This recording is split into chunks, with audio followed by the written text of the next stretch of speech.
Hi, how's it going? Doing fine. How is it going for you? I'm doing great. Thank you very much for taking time to do this interview. Absolutely no problem. Oh, I'm so happy to be able to do this. This is a interview I've wanted to do for a long time, and what a great time to be able to talk about Enforcer and reliving the days where there was actually shows around with Live by Fire 2. And it's so great to be able to hear this show from Mexico. You can just hear the crowd being so excited. You can hear all of you guys in the band just like playing your hearts out, and it just makes for one killer live album. Thanks, man. Thanks, man. Yeah, I'm pretty happy with it myself also. So, with that in mind, I mean, where did the idea come from to be able to make this show a live album? I mean, first of all, I think that Forcer is that we are to be looked at as a live band, and I think that so much that we managed to, so much is about expressing the energy and the aggression in the music, and just like doing that live. There's no better way of expressing that. And also like so the idea, I don't know, the old live records started to get old and feel like it wasn't really relevant anymore. So I was basically looking for opportunities to record a new show, like both audio and video. And this was like a golden opportunity when we had booked this show to do this. I mean, we last live album was just like a slot on a festival, but this time we had like a proper headline show. We could, on a venue where we knew that that we could do just anything we wanted with. We had good ticket sales, so we knew that we had a lot of people coming to the show, and obviously Mexico City is one of the best cities for metal music in the world. So like all of that taken into account, it was like a pretty simple choice to just like, let's do this. Let's hire a Mexican camera crew and just like film the entire show. Oh, that's such a great opportunity, and it was great to see that it did all come together that way too. I mean, especially with being able to do a full-on headlining show too. I mean, being able to hear 17 songs and just like so many blistering songs. I can only imagine the pits that were going on during so many of these songs, and just being able to experience that in the live setting right now, but then also coming up with video as well. Yeah, it's gonna be released with a full-length video also. Oh, that's just incredible. I mean, I did see the one song that was released so far, and just like seeing how that was all set up so far, it was really cool to see how that came out to be. Oh, thank you. Yeah, it was a really great show. We had we had a good connection with the audience. We really had the energy flowing between the band and the audience, and I'm happy that we managed to capture that. Oh, for sure. So, with that in mind, I mean, when you look back to 2019, I mean, how hard was it to be able to decide what you were going to be throwing on for a set list? I think what we choose for the set list is usually, a result of trial and error. We try a lot of songs, and we usually stick with the songs that we see works best with the audience. So the songs that works with the audience is the songs that we stick with, and we take it from there. Oh yeah, that totally makes sense. And, it's just the more that I do listen to this, I mean, it does feel like such a killer set list to go along with it too. I mean, Die for the Devil is such a great opening track for a live show, and then being able to end things with Midnight Vice, I mean, that's just a great way to be able to close it. And you got so many great songs in between there too, and I appreciate that there is some solos going on there too, with like the drum solos and the guitar solo, and just being able to have everybody shine throughout the set. Yeah, and be able to play with the dynamics of the show, being able to take things down so that you can really experience when things are on top also. But that's a little like creating the order of the songs, and the set list is a little bit like you think similarly to when you create an album, with how it should like build up and the dramaturgy behind the entirety. Oh, definitely. And yeah, again, I mean, just like thinking about it and how it's all played out, and just like you said, with like the dynamics, it's so important to be able to have a good ebb and flow with it. Lots of good peaks and valleys throughout the sets. I mean, if you're just doing consistently fast songs or consistently mid-tempo songs, people are going to want some variation in there. And when I listen to the full show, I mean, it feels like you're hitting all those spots at the right time. Yeah, no, thank you. And there's definitely a thought behind that to like have a lot of different sounding songs so that the show can be interesting to watch for an hour and a half. you know. Yeah, that's definitely an important way to go about it too. And just thinking about like the full package that's going to be coming out on the 16th of March. I mean, I'm glad to see that so much is actually going into the release as well too. I mean, the fact that so much is coming with the vinyl alone is just incredible to see that. Well, thank you. Yeah, I think that's the only way you can actually sell physical products these days, is to do like something attractive, so that you really get something from the money that you spend on it when everybody's listening to stuff online. I know. Oh, for sure. And, even by the album cover alone, it's just, I can only imagine how good that's going to look in the vinyl as well. I mean, just being able to put that with your collection. I mean, it feels like an album cover that's meant to be in your vinyl collection. Yeah, I think so too. There's like I found this photo by accident, by just scrolling some dude's photos. And I was like, oh wow, this is a killer photo. But also, like, the designer of the artwork did a great job in making it look like totally in line with what we want to mediate with the music and with this release in particular.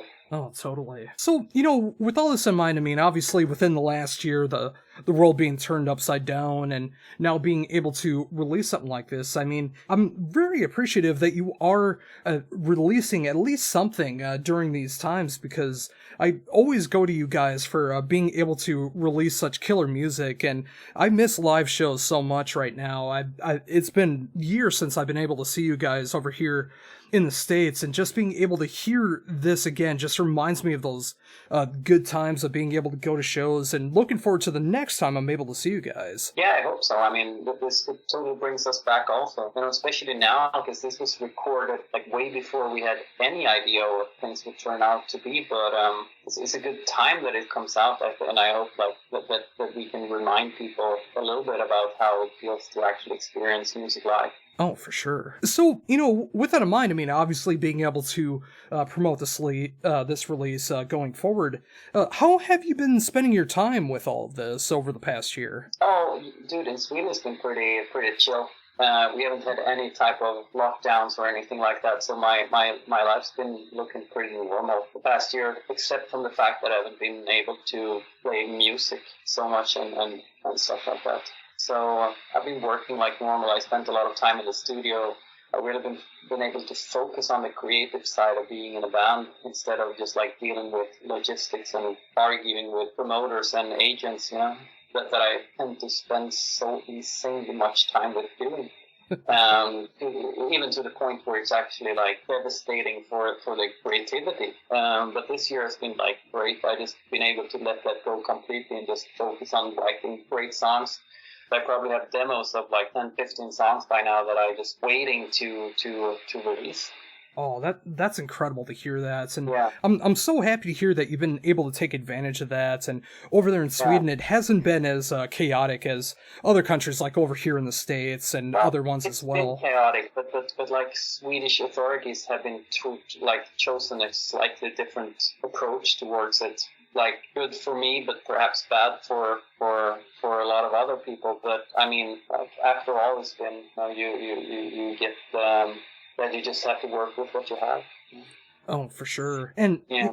Thinking about that as well, too, I mean, just like you said, I mean, there's a lot of great things about being able to go out and tour and play the live shows and meet the fans, but there are those other points that go along with it, too, like arguing with the promoters about how much of the merch sales they're going to be stealing from you, or, just like travel issues or whatever the case is. So when you're able to just, like, sit down and not have to worry about any tours or anything going on, you're just able to sit down and just write some ideas and have them come into full-fledged songs without having to worry about any of that. I gotta imagine that's a great feeling. Yeah, I mean, I've been enjoying this. For the first time in a very long time, I've been able to do this without the pressure, which has been like, it's been fun to write music. It's been incredibly inspiring and fun to just like, come up with it, let's make a song, let's just get shit down. So it's been a very great year. Oh, that's so great here. And the songs, I think the new songs really reflects, you can hear that they're really inspired. Because I mean, almost since like the second album of ours. It's been I think I've been suffering from like what you say, not writer's block, but like severe, like you say, like achievement pressure, or I don't know what's the word, like that you feel pressure from, that you have to achieve something. You know? Oh, sure. Yeah, I mean, there's a lot of stress that comes from that, and you want to be able to make sure that you are writing quality music and people are going to enjoy it, and of course yourself as well. Yeah, but now I've been able to just let that go completely, and so it's great. I mean, yeah. Yeah, and just thinking about that as well too. I mean, that's really got me excited for when those songs eventually come to fruition, because I mean, I love every single Enforcer release to date so far. So knowing that there's that refresh that's going on, that rejuvenation, and just being able to have fun with writing again, I know that's going to translate through the music for the audience. Yeah, I hope so. I hope that people will appreciate that too, and I think they will. I mean, this is the stuff we have now is like totally timeless. Classic heavy metal, like, but with a very strong identity and a very like playfulness, with very concise and clear motifs. Oh, for sure. And that's what always draws me to Enforcer as well, too. I mean, there's that core sound of what Enforcer is, but sometimes you go one way or the other, and it really expulsates the sound. I mean, whether you're going like all guns blazing or you're bringing it back, whatever the case is, I mean, you're always able to find new ways to be able to come up with that Enforcer sound that sounds so fresh. And yeah, again, just thinking about that, I'm so happy about new music coming up. I appreciate that you can see that. And I mean, I would hate being a predictable generic band. That would be like, then it would be even, in my opinion, it would be even useless to write music if you just like, if your intention is to just like recreate or try to imitate something else, you know. So always stay unpredictable and always like do songs with passion. Oh, for sure. And, thinking about that as well, too, when it comes into writing riffs, writing ideas, writing full-on songs, I mean, when you're sitting in the studio and you're not having that pressure, I mean, what's it like to be in the studio and just being able to mess around with the different sounds and effects and all of that with no pressure? I mean, is that any different at all, or is it the same kind of songwriting? Kind of the same kind of songwriting, but with all the pressure, I've been able to, like, maybe you first have a riff idea, you record it, and then you put it like on your phone or something, and you listen to it, and maybe you go out for a walk or bring it with you, and then you come up with all these ideas towards it. So basically, it's happening in your head. And then you make a new version, and you listen to that and process it, and then new things comes to you, and then all of a sudden you like have an idea for an entire song, and then you record that version as a demo, and then it's kind of how it works. Oh, totally. Yeah, and again, I mean, the fact that you're able to alleviate that pressure, and you're able to go out and take a walk, or being able to do something and come back to it. I mean, I think that's so important, especially when you're in songwriting mode. I mean, if you have a lot of ideas you want to be able to jot down, sure, but sometimes it really helps being able to step back and then go back into it and see how it sounds. Yeah, and with the hectic tour schedule that we've been having for the past 10 years, that's been very hard to achieve that moment of like calmness and the moment without pressure. So that's what's been very inspiring this year once again. Oh, for sure. And I hope that does continue throughout music in general going forward. I mean, with being able to take a break from touring and playing shows and having that constant schedule of writing, touring, I hope that there is going to be more of that time to be able to focus on one side and then the other, rather than just having to be like engaged in both of them and not being able to really enjoy either, because just from what you're talking about right now with the next release, it just sounds like it's going to be such a fresh album, and it would just be a shame not to be able to achieve that kind of songwriting again because of touring. I think that this year has taught us that relentless touring might not be the only option of like growing the reputation of a band, but since you can do that so much like more easily online these days. And maybe like because the fundamentals of being in a band is to write good music. and then you gotta like create the buzz or like exposure towards the band, and that's what you do through touring traditionally. However, when you can achieve like that type of exposure online, then you start to realize that relentless touring might not be like the greatest thing that you can do, especially when it's killing creativity. And also the thing with like album cycles, that's something that has gone awfully out of fashion. So maybe it's going to be a better approach for the future to try to like focus on songs and to stay relevant, release like maybe smaller things over a longer period of time, maybe do one tour like 1 year and then another, like next time it becomes you got an attractive offer, instead of just like release an album, tour for a year and a half until you like fall off, and then you've done 25 good shows and the rest just been like unnecessary shows that So I think that's also that this year has taught us something, not only Enforcer but the entire industry. Oh, totally. And I want to see that happen in the future, like being able to focus on like 1 or 2 really good tours, whether you're going across Europe, the festival circuit, coming over here to the States, being able to hit different territories, and hopefully other bands will be able to look at it that way too, so you can avoid the incident that happened a few years ago when I saw you guys in Minnesota, where you had to play on the floor so Nile could have all of their stuff on stage. Yeah, that was a funny show. Yeah, that was a funny incident, and they were incredibly pissed off for some reason. But they were the dicks in that time. I mean, it was like they just like put themselves to headliners, and while it was like a co-headlining tour clash more or less, and they didn't let us sound check. They were like what you say, like they were like overly obvious, taking too much time. They were sound checking for 8 hours, and they left us like at doors. Oh. Like that was just like such a piss move, Oh, for sure. And so I was playing the headliners, and then obviously like 75% of the audience left the hall when they played anyway. So I think they got a little bit upset from that. So. But if you have a shit attitude, you will get it back.